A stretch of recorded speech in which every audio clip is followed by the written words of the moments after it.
દેશની સીમાઓ માતાના વસ્ત્ર સમાન છે. તેનું રક્ષણ કરવું દરેક ભારતીયની ફરજ છે.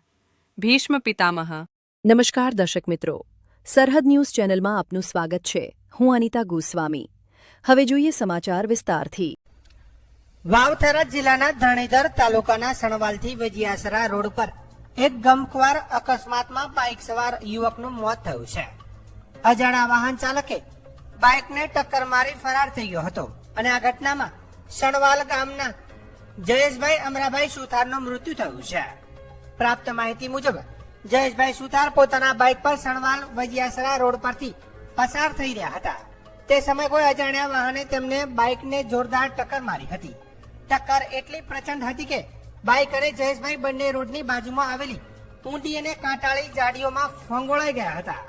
આજુબાજુના લોકો તાત્કાલિક ઘટના સ્થળે દોડી આવ્યા હતા અને ગંભીર રીતે ઈજાગ્રસ્ત જયેશભાઈને તાત્કાલિક સારવાર માટે થરાદની હોસ્પિટલ ખાતે લઈ જવામાં આવ્યા હતા. જોકે ડોક્ટરોના તમામ પ્રયાસો છતાં તેમની હાલત અત્યંત નાજુક હોવાથી સારવાર દરમિયાન તેમનું મોત નીપજ્યું હતું. અકસ્માત સર્જીને અજાણ્યો વાહન ચાલક પોતાનું વાહન લઈને ઘટના સ્થળેથી ફરાર થઈ ગયો હતો. આ બનાવને પગલે સણવાલ ગામ સહિત સમગ્ર પંથકમાં શોકનો માહોલ છવાઈ ગયો છે. સમગ્ર મામલે માવસરી પોલીસે વધુ તપાસ હાથ ધરી છે.